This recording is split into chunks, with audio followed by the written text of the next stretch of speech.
বাংলাদেশ থেকে তো মানে নীরবে নির্ভীতে সংখ্যালঘুরা দেশ থেকে বাধ্য হচ্ছে। আমরা বিগত সরকারের সময় দেখেছি দুর্গাপূজায় প্রতিমা ভাঙচুর হলে বলতো ছাগল আর পাগলে করেছে।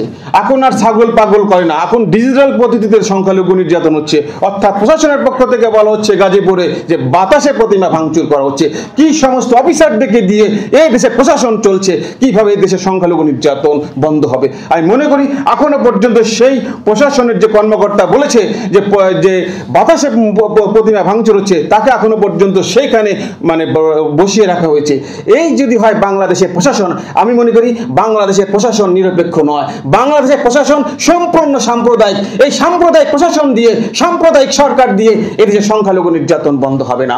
আজকের বিদগ্ধ আলোচক বিন্দুরা আলোচনা করবেন। আমরা চাই এদেশের মানে সংখ্যালঘু নয়, প্রত্যেকটি মানুষ নিরাপদে বসবাস করার জন্য একটি উপযুক্ত পরিবেশ তৈরি হোক। এই জন্য হিন্দু, মুসলিম, বৌদ্ধ, খ্রিস্টান সকলকে এক হয়ে কাজ করতে হবে। মনে রাখতে হবে এই দেশ আমাদের।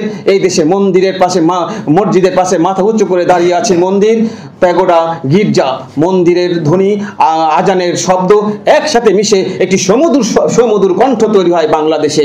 যারা এই সাম্প্রদায়িকতার বীজ বপন করে, মনে রাখতে হবে তাদের কোনো দল নাই, তাদের কোনো বল নাই, তাদের কোনো শক্তি নাই, তারা মানবতার শত্রু। এই মানবতার শত্রুকে ধ্বংস করে এগিয়ে যেতে হবে।